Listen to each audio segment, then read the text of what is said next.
Recording in progress. Bueno, pues ya hemos empezado. Bienvenidos al primer... con qué naturalidad lo he dicho, ¿verdad? No sé, yo nota que llevamos 10 minutos hablando, pero bueno, pues bienvenidos al primer webinar de VT. Muchísimas gracias por estar aquí. Os tengo que dar las gracias a los que formáis parte de este elenco de cerebros que vais a compartir con el resto y a los que estáis asistiendo y os estáis subiendo. ¿De acuerdo? Muchísimas gracias por estar y con todos. Se trata de dar elementos prácticos que nos sirvan. Vamos a tratar de asomarnos al futuro, ¿de acuerdo? Entonces, como tenemos solo una hora y quiero ser muy riguroso con vuestro tiempo, porque vuestro tiempo cuesta mucho dinero, os voy a pedir, para empezar, os voy a pedir que os presentéis, pero en bullets, de una forma súper rápida, diciendo, oye, ¿quién soy? ¿A qué me dedico? Y qué quiero de esta vida. No, bueno, que igual eso no, pero ¿quién soy y a qué te dedicas? Entonces, Ingrid, ¿quién eres? ¿A qué te dedicas? Soy Ingrid Matos, Chief Compliance Officer de Cogemail Construcciones. Me da la risa cuando tú hablas así. ¿Quién soy? No sé, estoy buscando quién soy aún en la terapia porque después de ser Compliance Officer, vamos a ver al final que es un lío.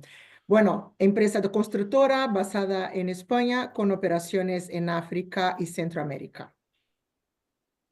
Perfecto, clarísimo. O sea, multinacional gigante, obra civil con presencia en todo el mundo. Cristina, no me mires para otro lado, ahora no. Cristina, ¿quién eres? ¿A qué te Buenas tardes, dedicas? buenas tardes. Soy Cristina Sao, soy Ethics and Compliance Director de TOA Pharmaceutical Industry.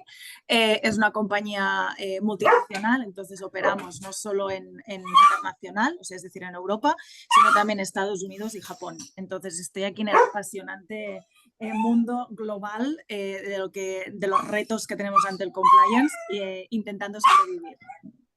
Que bueno, y tienes un perro pequeñito, estoy oyendo, así que Tengo un perro pequeñito que justo ahora cuando he desmutado ha querido intervenir y formar parte del compliance. A ver, A es que es presentarse, apasionante. a presentarse. bueno, pues es lo que hay, ya está, no pasa nada. Si me permitís, ladies first, Ángela, ¿quién eres y a qué te dedicas? Buenas tardes, yo soy Ángela Valcarce, trabajo en Morningstar dentro de un grupo internacional dedicado a las finanzas de origen americano, la sede está en Chicago y yo soy manager del departamento de monitoring and testing de un departamento nuevo de hace un añito más o menos que se dedica al control, al global controls de compliance. O sea que yo estoy por la parte de monitorización y testeo. Ah, caray, qué bueno. Fijaos que tenemos, por ahora no hemos coincidido en industrias. Alberto, ¿quién eres y a qué te dedicas?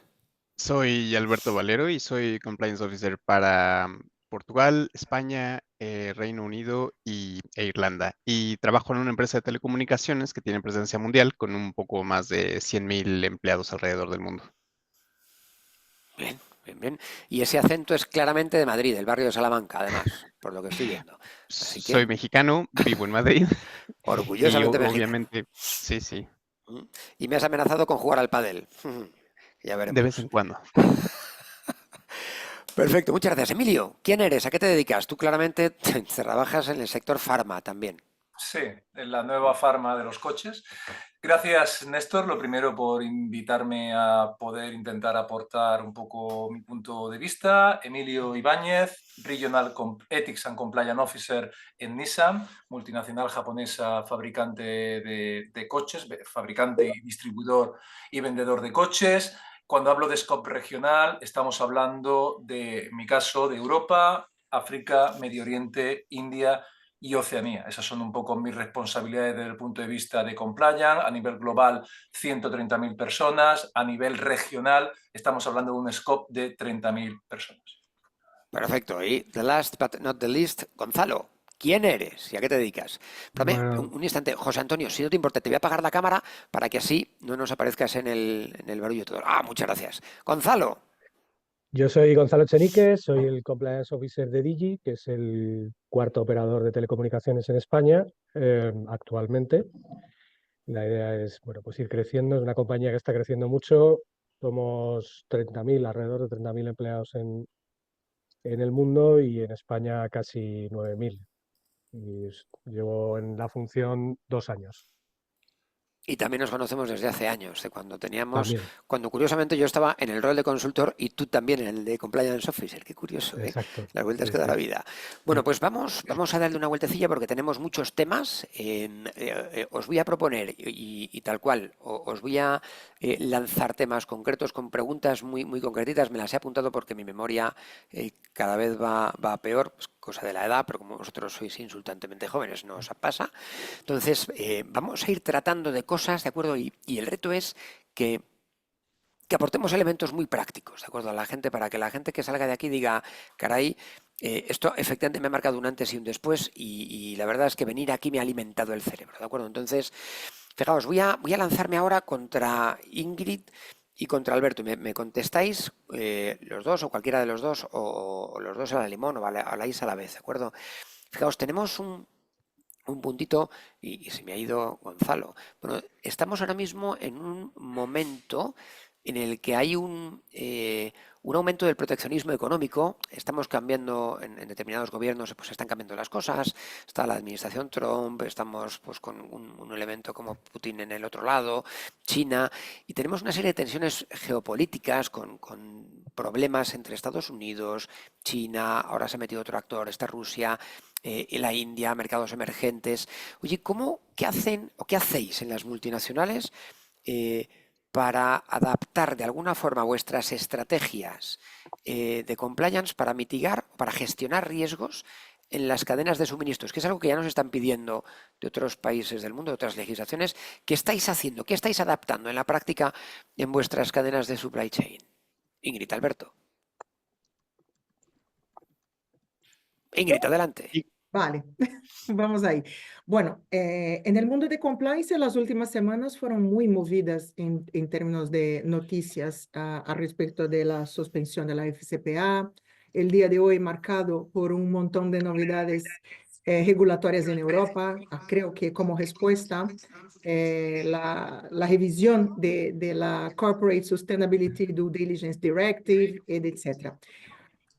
Creo que aún es muy temprano, Néstor, para decir cómo moverse en este momento de incertidumbre, ¿vale?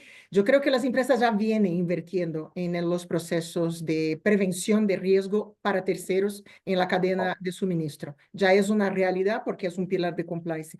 Pero con estos cambios ahora que se ponen mucho más hincapié en procesos, en prestación, en rendición de cuentas, transparencia, a ver, yo creo que es un punto de inflexión. Diría yo que es el tal del giro copernicano de compliance, empieza en febrero de 2025. Oye, nada más agua, ya, porque aumentaron las multas. Y hay Estoy comiendo mi Hola, boca. Arturo. Sí, no. A ver, seguimos. Está en mute. Néstor, tú estás en mute, muteado. Soy yo, 2 años después de la pandemia, todavía se me olvida darle a la teclita del no sé qué, es que se ha colado tu Alberto. Alberto, fíjate, te voy a preguntar lo mismo y además voy a darle una vueltecilla más de tuerca, porque yo me acuerdo cuando estaba en México, que mirábamos mucho y de continuo el calendario de elecciones para ver los cambios políticos que había y ver cómo afectaban a los riesgos país.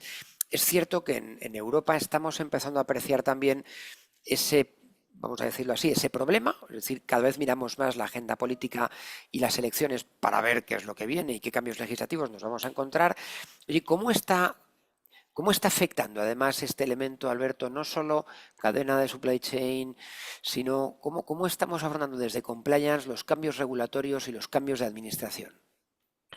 déjame, y me encantaría hablar un poco también de los cambios que han habido con la FCPA, con la Foreign Corrupt Practices Act de hace poco. Mucha gente también pensaba que, bueno, ahora a partir de este cambio que indiscutiblemente viene de la administración Trump, van a tener mayores facilidades las empresas americanas para hacer cosas que antes no podían. Y la verdad es que he tenido muchas preguntas en este mismo sentido y me gustaría aclarar que en realidad la ley sigue ahí y lo que Trump dijo, o más bien la orden ejecutiva que viene un poco aplazada porque además tiene un periodo de entrada de 180 días que termina el 9 de agosto del 2025, dijo o ordenó a la fiscal que revisara las pautas políticas que rigen las investigaciones actuales y la aplicación derivada de la FCPA. Y además le ordenó a la fiscal federal que durante ese periodo de 80 días haga 3 cosas. Primero, cesar el inicio de cualquier investigación o acción o aplicación de la FCPA. Después dijo que tenía que revisar a detalle todas las investigaciones o acciones o aplicaciones que tenía la FCPA, a menos que la fiscal general determinara que sí se tenía que investigar.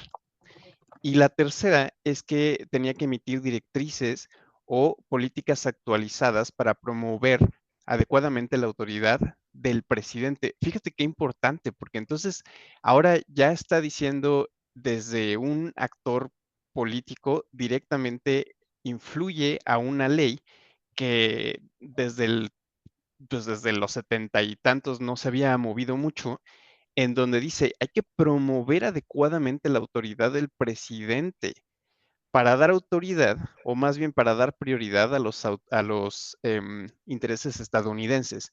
Y de aquí es donde viene también un poco mucho que la gente diga, bueno, entonces ahora las empresas americanas van a hacer lo que quieran y van a tener una posición mucho mejor que cualquier otra de sus competidoras. Y no es así. Em, Simplemente hubo un cambio en el actual scope directo de la FCPA, pero las leyes siguen ahí y a final de cuentas cualquier acto de corrupción o soborno, sea o no sea de una empresa americana, va a seguir siendo castigado. Además, siguen existiendo las leyes de cada país y las reglas y regulaciones de cada uno de los países que sí tienen normas en contra de la corrupción. Así que estos cambios legislativos y cambios en el gobierno definitivamente afectan, como en este caso que es muy claro, las leyes relacionadas con anticorrupción y soborno, pero la norma, la base sigue existiendo. Entonces, es muy importante también no confundirnos y seguir dentro de nuestro ámbito de actuación sin ir con lo que dice la mayoría de la gente. Pero Alberto, te interrumpo. Es verdad esto, pero mucho en compliance es sobre cultura y sobre percepción de lo que va.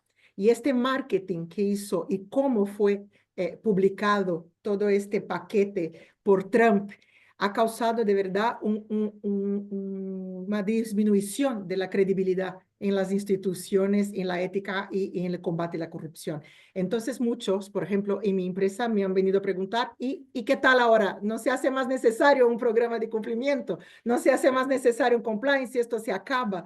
Entonces creo que hay un cuidado, si podemos pasar a comentar justo después, Néstor, que es sobre el impacto que hay sobre la cultura ética de una compañía si no se cuida de estos rasgos que están pasando ahora de la ley, de la intervención política en las regulaciones, en este marketing masivo que ahora salen paquetes y paquetes.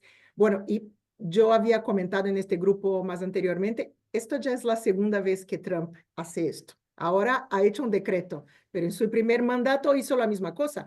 Ha mandado a la calle Lisa Mónaco y ha disminuido 50% del presupuesto del Departamento de Justicia, que es decir, no trabajen, ¿no? Salgan todos. Entonces, a ver, Pero ahora Ingrid, es saber próximo capítulo.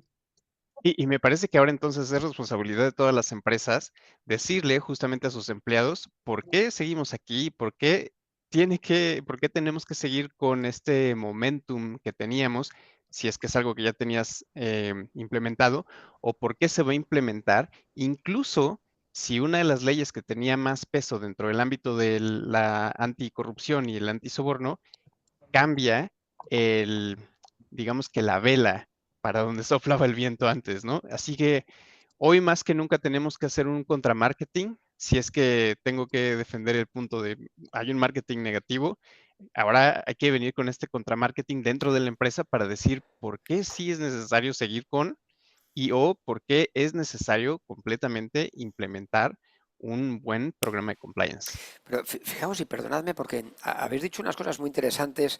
Oye, ok, el presidente de Estados Unidos ha dicho, ya vamos a poner esto en stand-by durante los siguientes 180 días, esto está muy bien, pero seguimos teniendo legislaciones locales, es decir, no podemos decir a nuestras empresas, oye, sobornad por ahí, porque lo cierto es que en el resto de los países tenemos legislaciones que prohíben esto.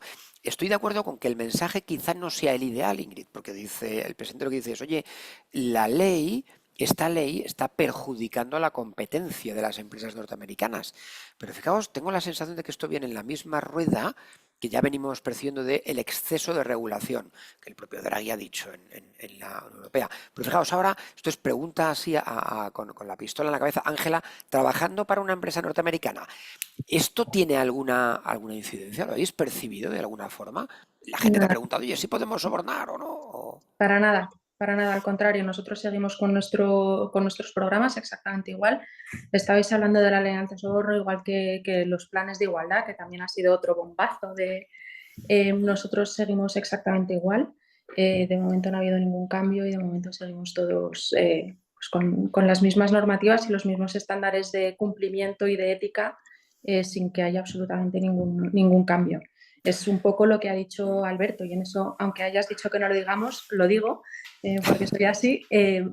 Estoy totalmente de acuerdo. Es un poco el estilo de lo que se ha venido haciendo. Suelta un bombazo, pero luego, una vez que se va el humo, pues hay Claro, que ver ¿qué qué se queda. queda? ¿Qué es? Efectivamente, ¿qué es? Entonces, bueno, de momento yo creo que Ingrid también lo ha dicho, lo hizo una vez, vuelve a hacerlo ahora. Ya sabemos un poco que estas noticias tan así, tan llamativas, el titular, el clic, pues hay que luego ver qué es lo que realmente hace y qué es lo que realmente impacta. Y a nosotros, desde luego, no nos ha impactado de momento, a día de hoy, nada. Fijaos, porque además tengo la sensación, y a ver si me corregís esta pregunta, Gonzalo, Cristina, os la voy a lanzar así a tocateja, tengo la sensación de que cada vez está habiendo una mayor presión en el ámbito de la responsabilidad penal de las empresas. Es decir, ya, y es cierto que en un ámbito más anglosajón, en Estados Unidos lo que les preocupa son principalmente corrupción, soborno y 4 cositas más, pero en la Unión Europea y en muchos otros países se está sometiendo a las empresas cada vez más a una presión en el ámbito penal. Fijaos, ¿cómo os preparáis o cómo se preparan las empresas en este entorno? Cristina, ladies first. Vale, bueno, vale, genial. No, en las empresas en este escenario, como bien has dicho, al final hay nuevas regulaciones, sobre todo lo que dices, ¿no? Reino Unido, Francia están, ¿no? Fortaleciendo mucho esta responsabilidad penal de las personas jurídicas. Y bueno, dentro de mi sector es cierto, yo estoy en la farma, es verdad que ya venimos, ¿no? Con este nuevo contexto proactivo y preventivo, que es lo que realmente están haciendo push a las empresas, de decir, bueno, tú te tienes que preparar, ser proactivo y reforzarte, pues desarrollando pues, el programa de compliance que actualmente ya conocemos todos, pero que sea sólido y eficaz y que así lo puedas demostrar, ¿no? Teniendo esa responsabilidad y esa cultura corporativa, que antes también lo mencionaba Ingrid, ¿no? Un poco de cultura corporativa a nivel de la compañía y que esto pues venga desde arriba, from the top, y que se esparza por toda la compañía.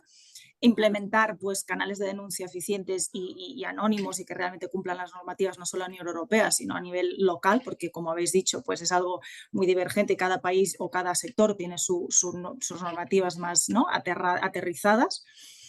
Capacitar pues, continuamente, lo mismo de siempre dados auditorías y monitoreo. Y implementar estas medidas correctivas y sanciones internas, ¿no? Todo lo que conlleva el programa de compliance y colaborar sobre todo, y para mí también es muy importante, colaborar con las autoridades regulatorias y con ello pues revisar e ir implementando las novedades que salgan a nivel de programa de compliance. Es cierto que cada vez la exigencia es mayor, cada vez los países están entrando más a esta proactividad y con muchas normativas que nos van a ir entrando a día de hoy que ya conocemos, e incluso la NIS 2, ¿no? Que últimamente estoy oyendo bastante. Y Está que, de moda, dicen. sí, que está de moda y que bueno, también, ¿no? Hace un push a toda esta responsabilidad proactiva que debemos implementar las compañías, la mayoría de nosotros que estamos aquí hoy, y que bueno, es clave, ¿no? Para construir un poco esta cultura, ¿no? De ética y transparencia. Gonzalo. Sí, también en este caso yo creo que es importante el saber homogeneizar los modelos que tengamos en las compañías, ¿no? O sea, al final si vamos a tener un modelo común para todo el grupo, independientemente de los países en los que estemos, nos va a dar un poco igual si se incorporan países que tengan responsabilidad penal o donde la responsabilidad penal incluso se haya visto reforzada, porque vamos a tener ya nosotros ese modelo, ¿no? Entonces nos va a ser mucho más sencillo a la hora de luego poder bajarlo si lo tenemos homogéneo. Otro caso a lo mejor puede ser en países donde no lo tuviéramos o directamente nosotros mismos a nivel de matriz no lo tengamos bien desarrollado. Habría que ver hacer un análisis de gaps, a ver qué es lo que podemos mejorar de ese modelo, porque quizá no hace falta mejorarlo entero, sino que puedes mejorar alguna cosa, pues la debida diligencia de terceros, pues resulta que yo no lo tengo implantado porque no lo considero importante, que bueno, en nuestro caso es importantísimo, lógicamente, igual que entiendo que en casi todos los modelos que estén implantados aquí. Pero sí que es verdad que cada vez más, si el modelo es homogéneo y es robusto y está testado y funciona en un país, luego con las particularidades, lógicamente, de cada uno de los países, que esto es muy importante, y para eso hay que contar con la ayuda de los compliance officers locales, si los tenemos, va a ser mucho más sencillo. Fíjate, y además, esto, Emilio, aquí te pillo, aquí te mato porque te veo en el centro y digo, como estás en el sector de la automoción, fíjate, hace un tiempo en Estados Unidos hubo una norma, una ley que prohibía, me la mandó, de hecho, un muy buen amigo que os está escuchando aquí, y había una norma, una ley que lo que prohibía era la contratación o la compra de determinados componentes que venían de una región de China, porque habían descubierto que estaban en condiciones de semiesclavitud. Aquello sonaba un poquito a guerra económica y tal y cual, pero fíjate, ahora mismo ya tenemos la ISO 37003 de control de fraude, una norma sobre tráfico de personas. Oye, en tu entorno, ¿esto cómo lo estáis gestionando? ¿Cómo me cuidáis? Porque a mí en lo personal me preocupa y seguro que a muchos de vosotros también, la cadena de suministro. ¿Cómo vigiláis esto hasta el final? Sí, es un buen punto. Yo aquí, aparte, me gustaría traer un componente adicional, aparte del cumplimiento, que es la parte ética, ¿no? Es ya incluso antes de que llegue la ley, antes de que llegue el mazo, intentar de alguna forma ya evitar, de alguna forma, primero capturar esos riesgos y a partir de ahí analizarlos y en base a eso reaccionar, ¿no? De alguna forma. Entonces, nosotros de alguna forma es algo de lo que llevamos preocupado hace mucho tiempo, todo el tema de las baterías, imagínate el tipo de materiales, de dónde puede venir y en qué condiciones puede venir, con lo cual antes de que llegue la ley, antes de que llegue el palo, estamos mirándolo también desde el punto de vista de la ética y del posicionamiento de empresa que queremos tener. La gran dificultad que tenemos en un sector como la automoción, y pasará también en algunos de las personas que se están conectando hoy, es la complejidad de la cadena de suministro, ¿vale? El poder llegar hasta el origen del origen del origen, pues es extremadamente complicado. Las nuevas regulaciones, donde ya lo convierten de alguna forma cada vez más, y con la CSDD, que vendrá de alguna forma, bueno, la directiva ya está ahí, la transposición pronto en cada uno de los países, lo que nos está poniendo la responsabilidad inicialmente las empresas más grandes, multinacionales que se encuentran, que tienen sede en la Comunidad Europea, primero, pero la preocupación que tenemos es que no nos están dando la ayuda para intentar ir a fondo en esa cadena de suministro, porque claro, nosotros nos encontramos, por decir, Robert Bosch, que no sé si hay alguien de Robert Bosch conectado, por decirlo de alguna forma, y claro, le podemos pedir, oye, según esta directiva, necesitamos poder tener visibilidad de más allá de lo que es tu nivel, más allá. ¿Hasta qué punto un Robert Bosch me va a decir, vale, está bien, pero no te lo voy a dar, ¿no? Entonces, igual que se nos ponen obligaciones, y está bien que las establezcan en las grandes empresas para que empecemos el camino a andar, luego irá bajando el turnover, de alguna forma, el threshold irá bajando, pero nos deberían de dar de alguna forma un poco de poder, o si acaso para poder influenciar a aquellos stakeholders que tenemos para que nos puedan dar esa visibilidad. Pero aquí yo te traigo el componente de la ética, en el cual ya lo estamos intentando nosotros avanzar, pero por otro lado la dificultad de que profundizar en esa cadena de suministro no nos va a ser sencillo. Fíjate, muy interesante. Luego voy a agarrar esta idea, ya te preguntaré si me da tiempo después, porque ya sabes que sostengo que la ética no deja de ser sino ética aplicada. La ética aplicada necesita mecanismos concretos, es decir, pasitos. Y luego te voy a preguntar si me da tiempo algo al respecto de tecnología, porque ahora voy a atacar a Ángela hábilmente, que está aquí mirando, en plan, pues esto no va conmigo. Oye, Ángela, no dejemos de oír y seguís estos informes de The Future of Jobs y tal y cual, que la inteligencia artificial nos va a quitar el trabajo, ¿de acuerdo? Claro, yo sí veo la inteligencia artificial generativa o predictiva como una oportunidad desde las empresas o desde las áreas de compliance. Danos dos ideas al respecto de cómo utilizar la inteligencia artificial en nuestro provecho. Yo claramente lo veo como gestión del dato, como automatización, como identificación de patrones y ante grandes volúmenes de datos, simplificar y targetear, o sea, o dirigir nuestros enfoques hacia donde está fuera de lo común, fuera de los, o sea, identificar las diferentes anomalías dentro de los modelos que hemos diseñado. Esa claramente es una de ellas. Es cierto que no es tanto inteligencia artificial generativa, pero es que yo creo que en nuestra área la inteligencia artificial al final se nutre de patrones, se nutre de pasado y en nuestro entorno lo que tenemos que es intentar identificar novedades, digamos. Con lo cual, la inteligencia artificial generativa, yo a día de hoy, y soy un poco crítica, yo lo reconozco con la inteligencia artificial, no la veo. Lo que sí que veo es más, pues lo que hablábamos también del Big Data, de la inteligencia artificial, digamos, la 1.0, el data mining, todo esto yo sí que lo veo mucho más de cara a automatizar procesos en los que se gestionan grandes volúmenes de datos a la hora de dirigir nuestras investigaciones y de eficientar los recursos humanos que tenemos en los departamentos de compliance. Como inteligencia artificial generativa, pues si me obligas, si me pones también una pistola en la cabeza, te diría que puedo tal vez a lo mejor imaginar un mundo en el que para establecer algún tipo de procedimiento o algún... Pero al final la inteligencia artificial generativa no deja de ser combinación de vectores. Bueno, yo de momento en el mundo 100% compliance yo veo más la automatización de procesos claramente. No, y la identificación de patrones, me has dado una idea fantástica. Alberto, seguro que en una empresa tecnológica de tu sector como Ericsson, claro, tenéis que estar en vanguardia, seguro. Entonces, ¿qué cosas, fijaos, sobre todo, me refiero, y me ha gustado mucho la idea de Ángela al respecto de reconocimiento de patrones, monitorización de riesgos, ¿qué cosas recomendarías tú a un oficial de cumplimiento que nos esté escuchando? Me parece que todavía es muy importante revisar lo que la inteligencia artificial está produciendo, porque en muchos casos hemos visto no solamente sesgos, sino también falsos positivos en lugares como la revisión o cuando haces due diligence para la revisión de terceros y de repente te salen falsos positivos que no tienen absolutamente nada que ver con un riesgo real.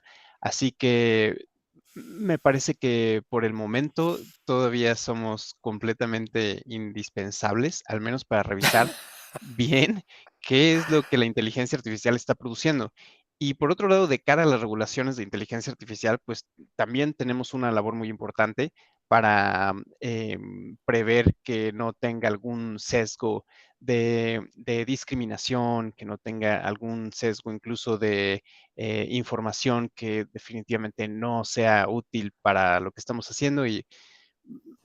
Pero vamos, o sea, es una herramienta fantástica y me parece que por el momento es algo a lo que tenemos que ir entrando y sobre todo, como bien decía Ángela, para la utilización y para la mejor interpretación de datos, porque en eso sí que es fantástica. Yo en esto, si me permites, Néstor, Adelante. de cara a la inteligencia, a la generativa, a la inteligencia artificial generativa, un punto, un riesgo, si quieres añadido, es el tema del origen de los datos. ya no solo datos personales, que obviamente pues ahí no voy a entrar en protección de datos, las sanciones están ahí, pero también en los datos que podamos utilizar estratégicos de nuestro negocio. Sí, Que poco se habla, o sea, cuando se habla de inteligencia artificial siempre vamos a proteger nuestros datos personales, la protección del individuo, pero los datos estratégicos son fundamentales y de hecho muchas empresas tienen limitada o restringida el uso de la inteligencia artificial precisamente por la propiedad de los datos. O sea, si en aspectos tan básicos como hemos externalizado un servicio y cuando el servicio cesa, la recuperación de los datos, destrucción es complicada, imagínate en algo así que lo que estamos es alimentando un modelo, pues bueno, complicado. Entonces, pues bueno, para mí es otro de los puntos que hay que tener muy en cuenta a la hora de utilizar la inteligencia artificial generativa. Déjame añadir un punto que es súper curioso todas las veces que estamos reunidos profesionales que ya están hace un tiempo en este mercado de compliance. Es que no nos convence totalmente las herramientas de inteligencia artificial, porque si tú tienes datos pero no sabes lo que está buscando, da igual, ¿no? Es como la historia de Alice. Así que da igual para dónde vas si no sabes para dónde quieres ir. Así que la dirección tomas. Entonces la inteligencia artificial yo creo que hay que verla con mucha responsabilidad, porque si es un programa de cumplimiento que solo quiere pulsar botones y decir lo tengo, vale, va por este camino. Pero si es por efectividad, eficiencia y de verdad construir una cultura mejor y más sostenible, más íntegra, yo creo que también estoy de acuerdo con Ángela, no me convence. Es que veo bonito los sistemas, pero cuando tú vas un poquito más fondo, es que no te cuadra algo. Sí, pero fijaos, ahí o sea, lo decíais muy bien, oye, para identificar patrones. Fijaos, ayer tuve, esto os voy a lanzar mi confesión, ayer tuve una conversación muy interesante con un compliance officer. Ya sabéis, porque me habéis sufrido en algunas ocasiones, que tengo cierta preocupación por la matemática estadística y por la capacidad que tenemos de adelantarnos a los riesgos. Y me decía, nosotros utilizamos todos los datos que están a nuestra disposición en la empresa para utilizar matemática estadística y predecir cosas. Y utilizamos cadenas de Markov y simulaciones Monte Carlo. Y dije, por el amor de Dios, o sea, nos vamos a dar un abrazo. Porque, y claro, al final, ¿qué es? ¿Para qué queremos esos datos? Pues antes lo que hacíamos era nos tiraban los datos encima de la mesa y a ver qué nos servía. Ahora tenemos herramientas que son capaces de discriminarnos qué datos son buenos y cuáles no, cómo cambiar de un estado a otro dentro de una simulación Markov. Alimentemos, y es cierto, y fijaos, estoy contigo, Ángela, tenemos un problema muy serio a la hora de entrenar inteligencia artificial respecto de la privacidad, la marca, propiedad intelectual e industrial, y tenemos que protegerlo, y tenemos que saber cómo protegerlo. Pero es que es lo que hay ahí. Es un riesgo, efectivamente, y la idea es cómo convertir ese riesgo en oportunidad. Gonzalo, estás diciendo que sí, así que te toca decir algo. Sí, yo veo un problema añadido al tema de la inteligencia artificial y es la nueva norma que va a entrar en vigor en agosto de 2026, que regula precisamente todo este tema de la inteligencia artificial en la Unión Europea y que nos va a obligar a meter más controles, lógicamente, y mucho más riesgo dentro de la compañía. Dependiendo del uso que le demos y en el sector en el que estemos, pues podemos estar sujetos a sanciones muy potentes. Emilio, O sea no hace falta ni que levantes la mano, estamos en familia. No, pero yo tengo cierto respeto a la edad, Néstor. Entonces... A la de Gonzalo, qué feo. No, a la del moderador. Eso le he hecho daño, que lo sepas. Bueno, es para volver un poquito más jocoso todo esto. No, está muy bien todo el tema de los miedos, de la inteligencia artificial, pero yo la veo llena de oportunidades. Y la veo llena de oportunidades para lo que es el rol del Compliance Office, el departamento de Compliance, ¿vale? La herramienta, la inteligencia artificial como tal nos puede ayudar a mejorar o a supervisar o a soportar nuestro proceso de tomas de decisiones, nuestro sistema nuestro canal de denuncia y de investigaciones y demás. Es decir, yo lo veo pleno de oportunidades, todo lo que es la parte de terceros, del análisis de terceros y demás. Es decir, que sí, que no le quiero perder el miedo ni el respeto a la inteligencia artificial, pero quiero verla también por el otro lado, por la cantidad de oportunidades que nos puede dar a los compliance officers, al departamento de compliance y a la compañía en general, pero Sí. mirándolo egoístamente. Yo coincido contigo, aunque me fastidie decirlo, porque ya sabes que no coincidimos en muchas cosas, pero bueno. Cristina, ¿tenías algo que decir? Porque te iba a atacar ahora. Bueno, yo quería añadir o sea, un poco similar lo que decíais, pero es inevitable. O sea, la adaptación a la inteligencia artificial es inevitable. Y no, exacto, no queda otra, nos pueden beneficiar. Yo eso secundo la moción de Emilio. Sí que es cierto, pero la importancia de capacitar a la gente y concienciar de sobre todo estos datos sensibles estratégicos de la compañía, como decías, Ben Ángela, porque para mí es una de las cosas como compliance officer de la compañía, me preocupan porque es inevitable lo que os digo. El mundo se mueve constantemente, avanza demasiado rápido y todavía ya estamos en ayer, ¿no? Entonces, el adaptarnos y estar al día, sinceramente, pues la verdad es que es uno de los puntos que me preocupan. Sí, y la uso y la verdad es que me es útil también, como dice Emilio, o sea que también funciona. Vamos a darle una oportunidad. Ya hemos probado la estupidez natural, ahora vamos a probar la inteligencia artificial. Y oye, A ver si qué funciona pasa. mejor. A ver si funciona. Oye, Cristina, fíjate, ya a qué te pillo, ya que has agarrado el micrófono. A ver, estamos de continuo, y fíjate, con la inteligencia artificial, no dejamos de pensar ahora en los ciberriesgos, porque al final nuestras empresas están aquí. Y es cierto que antes los activos, los datos, por ejemplo, los teníamos guardados en archivadores, en los famosos AZs, pero eso ya ha muerto. Ahora toda la vida de nuestra compañía funciona. Fijaos que antes este tipo de cosas las hacíamos en una conferencia en vivo y directo y ahora estamos cada uno en un lugar del planeta hablando. Tenemos asistentes de muchos países del mundo. Entonces la ciberseguridad va a ser crítica. Conscientes de esa criticidad, por ejemplo, la Unión Europea ha sacado normativas como DORA. Entonces, ¿qué enfoque estratégico propondrías para afrontar los riesgos, los ciberriesgos en este 2025? Bueno, para Chan, chan. afrontar, sí. Bueno, DORA, como ya ha entrado en vigor, ¿no? Y que al final es lo que digo, ¿no? Llevamos tiempo preparándonos, sobre todo la parte más, ¿no? Aquí estos sectores financieros.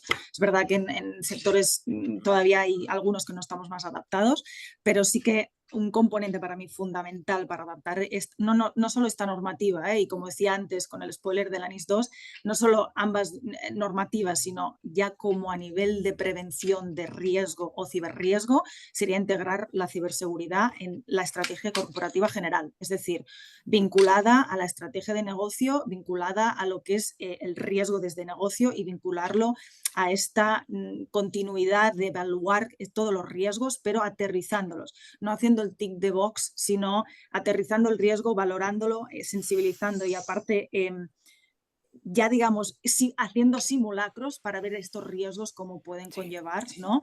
Y adaptándolo directamente ya, bueno, con los riesgos que tiene esta normativa y que bueno, cada día son más, ¿no? Y que es verdad que conlleva aparte riesgos operacionales, ¿no? No que solo cibernéticos, sino que te puede parar la producción en un momento, ¿no? Entonces, bueno, sería un poco fortalecer esta parte, ¿no? Y tenerlo desde la gobernanza, que es bueno, para mí crítico. Fíjate, esto está muy bien, pero no dejan de ser pequeños fuegos de artificio porque en cuántas, sé que me vais a decir en la mía, sí, vale, está bien, pero en cuántas empresas en el comité de dirección está el tipo de ciberseguridad o el tipo de o sea que al final vamos a invitarle a la mesa de los mayores porque es muy importante la ciberseguridad, pero nuestro CISO es el chispas, que hasta que lo mismo te cambia el tóner, que dices, oye, nos estamos tomando esto en serio de verdad, es que es muy serio y las pérdidas son multimillonarias.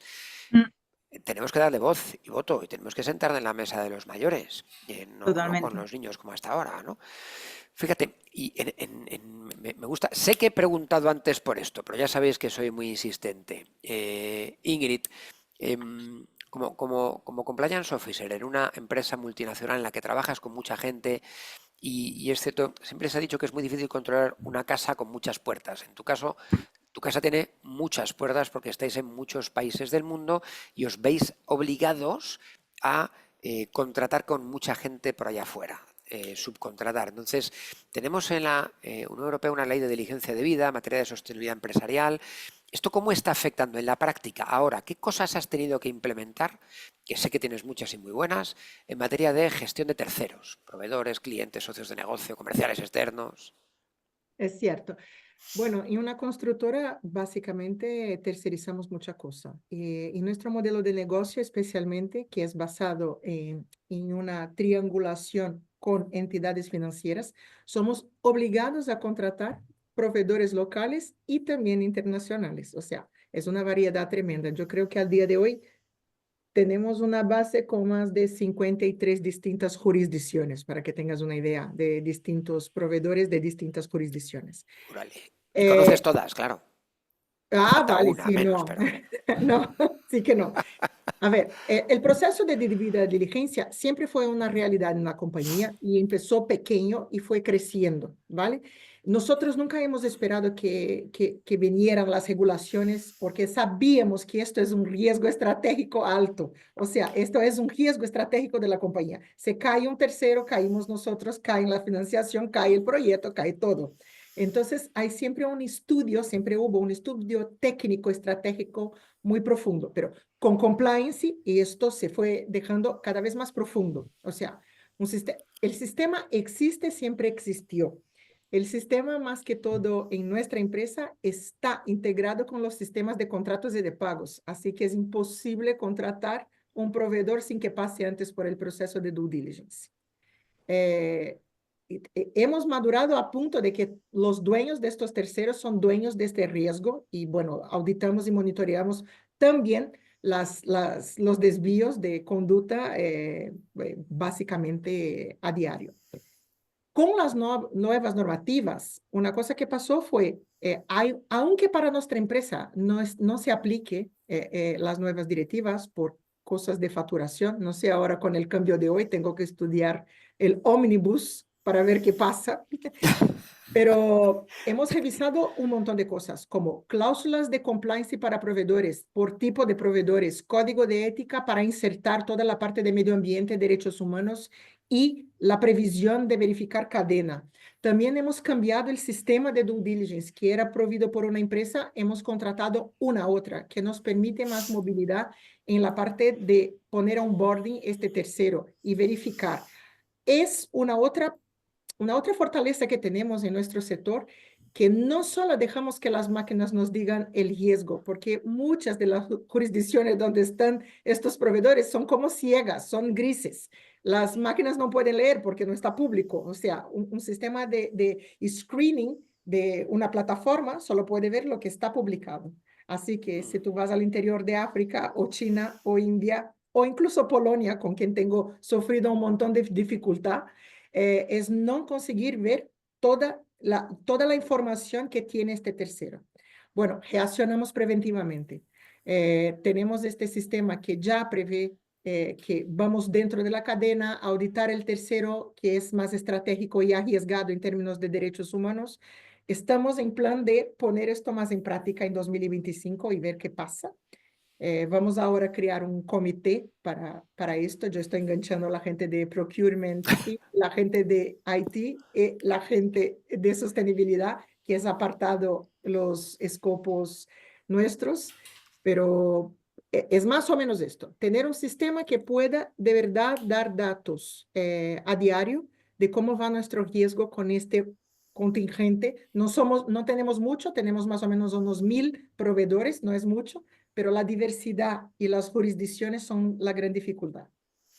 Fíjate, aprovecho, Ángela y Alberto, os voy a preguntar, este es el aquí te pillo, aquí te mato, con esta idea en la cabeza, de estas directivas de sostenibilidad, de diligencia de vida, tal y cual, ¿no percibís perteneciendo a empresas de fuera, vamos a decir, bueno, Ángela y Alberto no tanto, pero que estáis sometidos a una normativa europea que os hace menos competitivos en comparación, por ejemplo, con empresas Estados Unidos, con empresas norteamericanas radicadas en Estados Unidos o con empresas chinas?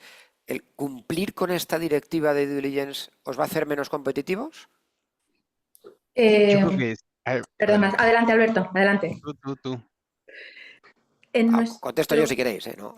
Venga, lánzate, a ver qué se te Dale, ocurre. perdón. No, a ver, yo creo que en nuestro caso, voy a ser muy rápida, en nuestro caso por el sector en el que estamos, en el que nos dedicamos, nosotros nos movemos, yo entiendo que no nos afecta demasiado porque las normativas son muy estándares para los sectores financieros. Al final, AML, KYC, prevención del blanqueo de capitales, todos MiFID, si no se llama MiFID, se llama de otra. Al final es todo tan parecido a nivel internacional que a nosotros no nos añade mucha más carga. Yo entiendo que en una empresa como la de Ingrid, que tiene una cadena de valor o una cadena de proveedores mucho más aguas arriba, aguas abajo, ese tipo de empresas, pues probablemente la automoción, que voy a contar de la automoción, que están los pobres fritos. Entiendo que en este tipo de sectores sí. En el nuestro, que es más servicios, las normativas son mucho más homogéneas. Y yo Alberto. solo quería agregar un par de cosas. Primero, me parece muy importante hacer una sensibilización con las personas con las que estás haciendo tus negocios para explicarles por qué. Porque aunque muchos de ellos tienen reglas similares a las tuyas, a veces no entienden. Y eso es lo que pasa desde el principio y por eso hay esta comunicación un poco forzada. Entonces, además de todas las estrategias que se puedan tener para con los terceros, una de ellas y muy importante me parece es la sensibilización, explicarles exactamente por qué está pasando. No explicarles, porque tenemos una norma europea que nos obliga a hacer esto, sino cuál es la consecuencia de no cumplirla. Y tampoco me refiero a una multa, sino más a fondo, como explicarle por qué, por reputación, porque esto nos puede llevar a un problema serio. Y otra cosa que quería aportar es que, además de todo lo que ya mencionó Ingrid, que no quiero repetir, algo que me parece fundamental ahora para tomar en cuenta con terceros es, un poco regresando al FCPA y lo del Bondi Memo, es que justamente la dirección que ahora va a tomar la FCPA es para tener un ojo muy crítico a las organizaciones criminales internacionales. Entonces, me parece que desde este punto, y tomando en cuenta los terceros, ahora sí que vamos a tener que añadir a todo lo que ya dijo Ingrid muy bien, esta parte de qué vínculo podría tener con organizaciones criminales. Y a lo mejor en Europa les suena completamente ajeno, al menos en España es difícil que eso pase, pero en otras regiones, como México, por ejemplo, Latam y un montón más, África, Asia, nos puede decir Emilio muy bien, es algo que ocurre y ocurre con mucha frecuencia. Entonces, si la dirección del FCPA y del Departamento de Justicia de los Estados Unidos ahora va a tener este enfoque, me parece que es algo crucial que lo incluyamos dentro de todos los temas que tenemos que tener en cuenta para el control de terceros. Qué interesante. Emilio, adelante, que tienes la mano levantada. Sí, bueno, ya que me has aludido antes Ángela, entre comillas, creo que decir así, aquí me gustaría transformarlo un poco al revés. Es decir, yo lo veo una oportunidad para las empresas grandes.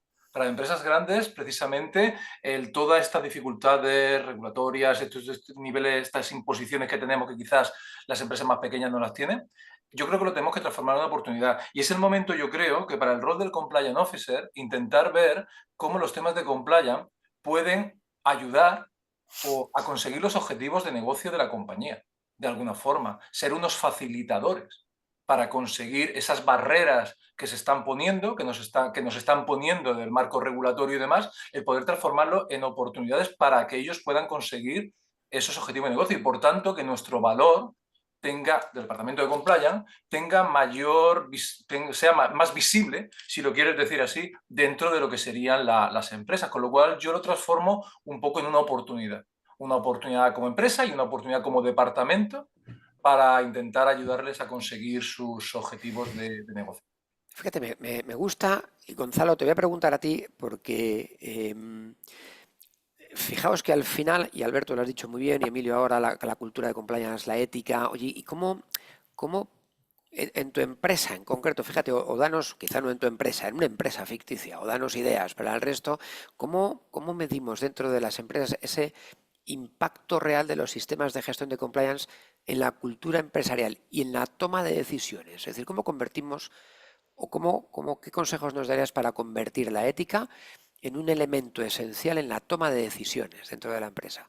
Alberto, también puedes contestar, ¿eh? Porque te he Bueno, citado. al final, creo que lo habéis dicho antes, el estar o el poder tener la oportunidad de reportar a comités de dirección, consejos, de tener sistemas interconectados que nos puedan ayudar a bajar todo lo que es nuestro modelo, creo que es fundamental. Al final se está hablando aquí mucho de regulación y de normas, que es verdad que están ahí, y es verdad que cada vez hay más y es más difícil, pero creo que es básico el que el mensaje llegue, y el mensaje llega a través de los comités de dirección y el consejo.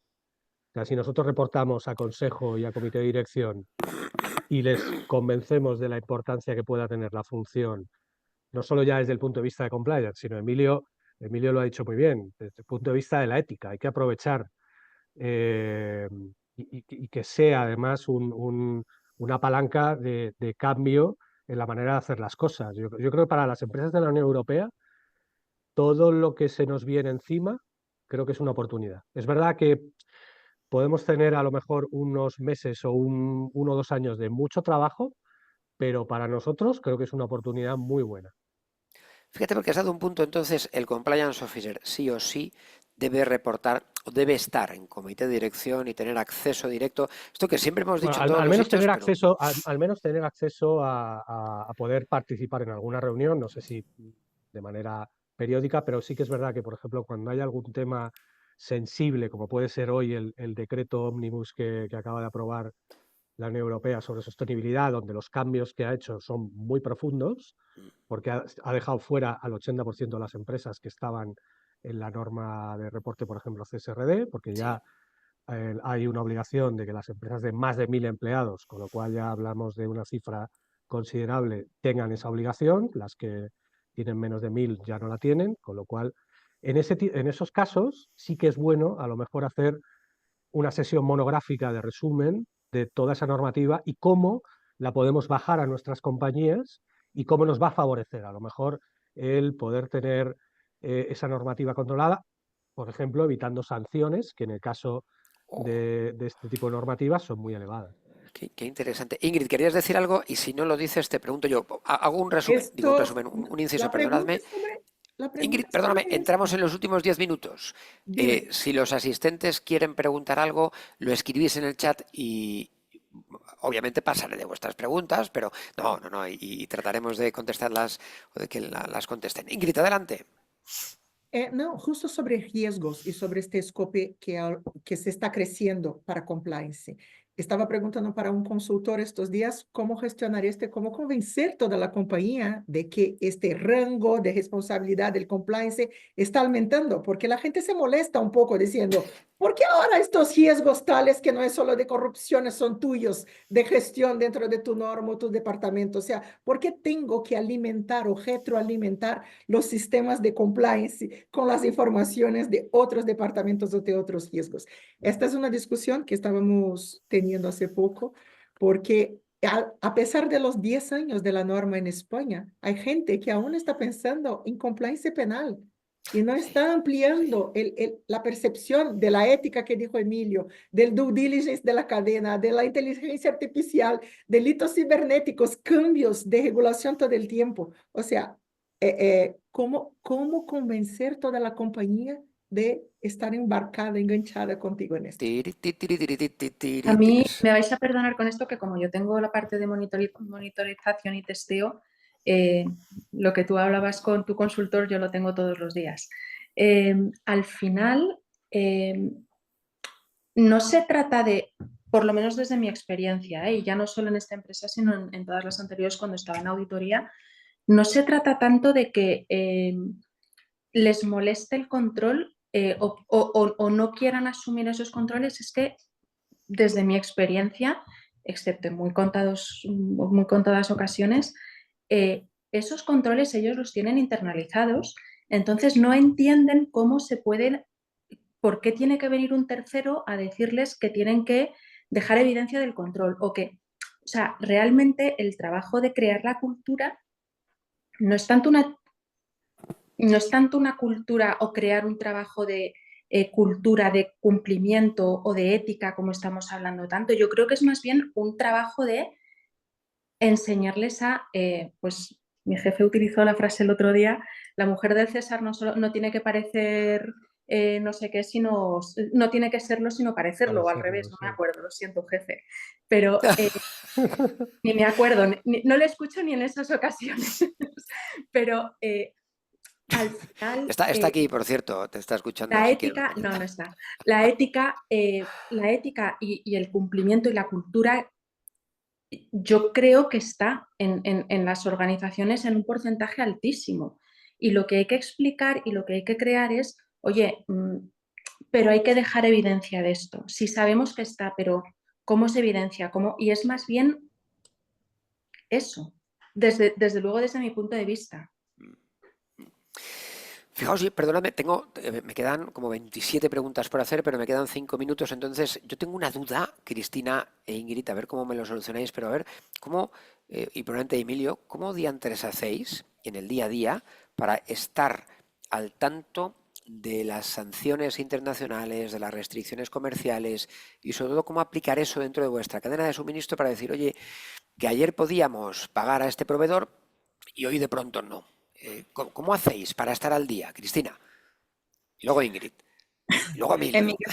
En mi caso, para poder estar al día de todas las normativas, sí que es verdad que yo me nutro también mucho de personas y backups locales, como la figura del compliance, ¿no? Delegado que tengo en in situ, como por ejemplo pues en Estados Unidos, que la complejidad para mí es mayor que aquí en Europa. Entonces me nutro de estas personas que son delegados localmente, que tengo en compañía, y aparte de externos, siempre, obviamente, y para poder saber y aterrizar cómo implementamos a nivel local, en cada normativa. Bien. En nuestro caso más o menos parecido. Tenemos un monitoreo y también una red de conexión, tanto dentro de la empresa, cuando también uso mis redes de contacto profesionales para estar un poco a tanto de dónde estamos. Más que esto, lo que venimos ahora invirtiendo es en la matriz de riesgo y tener ahí parceros que puedan ayudar con esto, porque de verdad, con esta masiva carga de regulación y si tú no ubicas bien cuál es el riesgo que de verdad te aplica prioritariamente en tu compañía, te pierdes. Porque es claro, todos los riesgos en general se van a aplicar, unos más, otros menos. En nuestro caso, construcción, claro que soborno, corrupción, tráfico de influencias, esto todo siempre va a ser un riesgo prioritario de por vida. No doy ni por esperanza que un día se reduzca a un bajo, ¿vale? Tiene que cambiar mucho el mundo y las generaciones. Entonces, me guío mucho por la matriz de riesgo y me guío mucho por los riesgos tal y cual secos, ahí, regulatorios. Porque también si vamos mucho sobre la ética, como dijo Emilio, es que nosotros tenemos, no sé, por lo menos yo tengo la tendencia de ser muy conservadora y trabar, o sea, dar un paso atrás antes de conducir la compañía a una relajación de algún proceso. Entonces creo que desde el año pasado estamos trabajando mucho en masificar, trabajar al detalle y concienciar toda la parte estratégica de la organización de que este riesgo existe, está en la ley, nos aplica en esta proporción y mira, no tenemos ningún mitigador o este mitigador no funciona. Así que es ingeniería. Yo trabajo con ingenieros, así que mi argumento tiene que ser matemático. Así, mira, este no cuadra. Fíjate, Ingrid, se te nota tanto que una compañera me está diciendo, Ingrid me cae muy bien, pero no me gustaría verla enfadada. Así que fíjate la sensación que estás causando, que es buenísima, por otro lado, ¿eh? Así que, oye, nos queda muy poquito tiempo, ¿de acuerdo? Entonces, os voy a hacer la misma pregunta a todos y veis. Por cierto, no os podéis quejar porque os voy a confesar a los que estáis, a los asistentes que estáis aquí, tenemos un grupo de WhatsApp. Solo hay compliance officer y luego estoy yo, ¿de acuerdo? Y de allá para cuando vamos enviando cosas y tal y cual, y os envío cosas muy interesantes, no os podéis quejar. Hoy se me ha olvidado mandaros una de una regulación nueva que hay en Perú, pero si a alguien os interesa, pues para adelante. Y obviamente si hay algún compliance officer aquí que quiere entrar en el grupo de WhatsApp, me escribe y vemos. Os voy a preguntar lo mismo a todos, ¿de acuerdo? Y os voy dando la palabra y me vais contestando en los 60 segundos que quedan de call, ¿no? ¿Hacia dónde vamos? Es decir, ¿cuáles son los principales retos que afrontáis vosotros al frente de vuestra función para los siguientes vamos a decir 720 días, 2 años, ¿de acuerdo?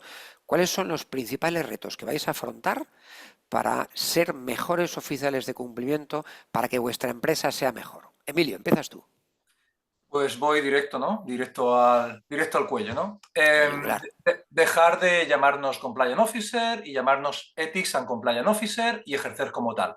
Y dedicarle el mismo tiempo al cumplimiento que a la ética, ¿vale? El reto es ese, para mí, el que tenemos encima de la mesa. Ese es el primero. Y el segundo es traer a la cultura, ponerla en el centro de nuestro trabajo. Podemos hacer programas magníficos de antifraude, anticorrupción, lavado de dinero y demás.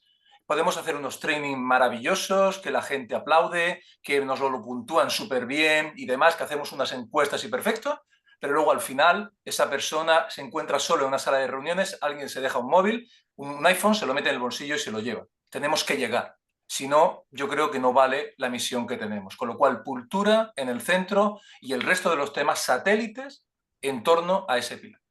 Me gusta, ética y cultura. Ángela, futuro. Pues yo soy un poco más práctica, yo voy más al terreno y yo creo que nuestro gran reto va a ser intentar digerir toda esta regulación que nos está viniendo y todos los retos ya no son regulatorios. Hemos hablado de inteligencia artificial aquí, hemos hablado de un montón de cosas y poder estar al día y poder integrarlo de una manera razonable, ayudando al crecimiento de la compañía y no siendo trabas, un poco identificando qué es lo prioritario, qué es lo importante, qué se puede, qué no se puede, e intentar dar un poco de razón a todo este entorno que tenemos ahora mismo, que es un poco inestable para darle estabilidad que desde nuestro punto de vista sería necesaria. Es un reto digerir la regulación y ser capaces de aplicarla, de modificar las obligaciones de compliance y de que esto se convierta de verdad en un retorno de la De inversión que para la tenga compañía. sentido. Sí, me gusta, me gusta. Ingrid, señalo para acá porque te tengo aquí. Yo estoy de acuerdo con... No, vale, que hemos dicho que no podíamos decir eso. Ah, vale, perdona, perdí. Pero está de Estoy de acuerdo con Me Ángela opongo por y completo, pero me gusta lo que dice. añado concienciación, sensibilización, formación, formación, formación, formación, formación. O sea, de todos los equipos y ser muy humilde, generoso y saber que la gente no ve las cosas por nuestro prisma, por lo tanto, concienciar, comunicar, formar. Me gusta mucho formar y concienciar, me gusta mucho. Gonzalo. Pues yo en mi caso creo que la incorporación de la tecnología a los modelos de compliance es ahora mismo fundamental. O sea, los que no tengan su modelo digitalizado van a sufrir porque sobre todo a nivel regulatorio el poder contar con, por ejemplo, herramientas que te provean de esa regulación casi al momento, que bien puede ser a través de una RegTech o puede ser directamente incorporado en tu sistema de gestión, creo que es básico, porque esto te da pie a poder anticiparte a los riesgos futuros que puedan venir. Pero sí que es verdad que luego además a nivel geopolítico vienen tiempos un poco complicados, me da la sensación, esperemos que no. Pero como he dicho antes, yo creo que para la Unión Europea es una buena oportunidad y para las empresas europeas creo que es una buena oportunidad para potenciar todo y además creo que hay una apuesta muy grande en la Unión Europea por todo lo que es la sostenibilidad, pero hay que rematarlo bien, porque si no perderemos una oportunidad de estar en la vanguardia, eso está claro. Sí, automatizar. Iba a ser el tema sí. estrella, yo creo, todo el tema de lo que es ESG, tema estrella. La tecnología. Como me habéis oído en muchas ocasiones, Viriato organizó la revuelta con Excel. Entonces, yo creo que ya ha llegado el momento de dejar Excel aparte y oye, pues lanzarnos a las nuevas tecnologías. Alberto, el futuro. Creo que tenemos que seguir intentando ser vistos como un facilitador de negocios y no como alguien que solamente habla de regulaciones o qué es lo que puede o no puede hacer una empresa. El papel del compliance officer hoy más que nunca debe de ser visto así y no de forma diferente. Me gusta mucho porque no deja de ser, fíjate lo que hemos comentado iba en esa línea, oye, compliance debe tener un retorno evidente y estar plasmado en el balance de la empresa, entonces tenemos que pensar, tenemos que dedicar tiempo a eso, efectivamente. Cristina, te toca cerrar con Ya, broche ya de oro. lo han dicho casi Que no todo. vale decir eso, que no. No, yo simplemente sí que es verdad que estoy de acuerdo en ser un diferenciador estratégico y formar parte desde el diseño, es decir, ser ese business partner y soltar esa figura de policía antigua, ¿no? Que ya nos viene arrastrando y como un lastre. Y sí que para mí ser el business partner desde el diseño y formar parte de estas reuniones estratégicas para mí es crucial, porque conocer desde cero y diseñar y llevar el negocio de forma, ¿no? en cumplimiento normativo, bueno, es lo que nos hace diferenciador y seguir el Titanic, ¿no? Que siga su rumbo, ¿no? Sin caer. Fíjate qué interesante, porque es esa parte de compliance by default, siguiendo esta terminología de GDPR, y compliance by design. Tenemos que estar en el diseño y ser capaces de evaluar los riesgos para poder tratarlos. Hay una última pregunta de Marcela que dice, para las empresas, y yo os la suelto y si da tiempo, y si no, pues no. Dice, para las empresas en donde la inversión de recursos para el área de compliance y riesgos siempre ha sido una batalla larga y no ganada, ¿consideran que la introducción de la inteligencia artificial generativa va a ser algo favorable o contraproducente? ¿Quién se atreve? ¿Quién ha tenido presupuesto gordo en la vida en compliance? Yo desconozco a alguien. Siempre nos quejamos de lo mismo. Yo cuando me Yo tocó... conozco algunos también, pero normalmente nos va a ayudar, lógicamente, porque como se ha venido comentando y lo ha dicho muy bien, que muchas veces pues las empresas tienen poco presupuesto y poco recurso. Creo que la inteligencia artificial generativa nos ayuda. Presupuesto hay, no hay para compliance, Gonzalo. No, hombre, por supuesto, claro, para otras cosas. Para marketing, sí. Sí, para marketing, viajes. bueno, al final comemos de ellos, o sea que tenemos que tenerlos contentos. Néstor, aquí me gustaría dar un ejemplo en concreto que iba a haber comentado antes, que es cuando habéis comentado todo el tema de las leyes en diferentes países, estar actualizados y demás, ¿no? Aquí conozco que hay un proyecto de inteligencia artificial para poder de alguna forma analizar en tiempo real todas las actualizaciones de las normativas que hay a nivel mundial, poder hacer unos resúmenes perfectos, a poder de alguna forma dar incluso unas guías y demás, ¿no? Entonces aquí veo una oportunidad impresionante para lo que sería la inteligencia artificial, sin problema de protección de datos ni nada, porque en el fondo lo que harán es un rastreo de todo lo que se va actualizando y harán de alguna forma los resúmenes y los impactos que necesitamos cada una de las empresas. Fíjate, el reto, y ya con esto ya no hablo más, el reto no es tanto el lanzarme diariamente, porque yo lo tenía en mi compañía, lanzarme diariamente la totalidad de modificaciones o de normas que se han aprobado el día anterior, sino decirme a mí cómo me afecta esa normativa, que me cambie mis obligaciones de compliance y que me actualice mi mapeo de riesgos. Eso sería fascinante. El que haga eso... Pues por ahí va, ¿eh? Por ahí va lo que se está desarrollando, ¿eh? Por ahí va justo en eso. Gracias, Es el intentar ir directamente a lo que a ti te impacta y, por tanto, recomendarte. Muchas gracias. Oye, pues no me queda más que daros un abrazo de verdad. No era una exageración cuando decía que erais compliance rockstars y de verdad lo sois. Me ha encantado aprender mucho de vosotros. Con vuestro permiso voy a colgar esto en YouTube y voy a lanzarlos y voy a daros mucha publicidad porque de verdad me han gustado mucho las ideas que habéis tenido. Reto para que el año que viene, en enero, febrero del año que viene, volvamos a hacer algo parecido y vamos a hacer un análisis de qué es lo que hemos vivido en este 2025 y cuáles son los retos que tendremos para el 2026. Así que muchísimas gracias, un abrazo muy fuerte en nombre de VT y en nombre de todos los asistentes, porque de verdad nos habéis llenado y yo me llevo muchas ideas para pensar. Así que muchas gracias, compañeros. Un abrazo muy fuerte. Muchas gracias. Muchas Gracias a gracias. todos. Gracias. Hasta luego. Gracias. Adiós, buenas tardes. Hasta luego.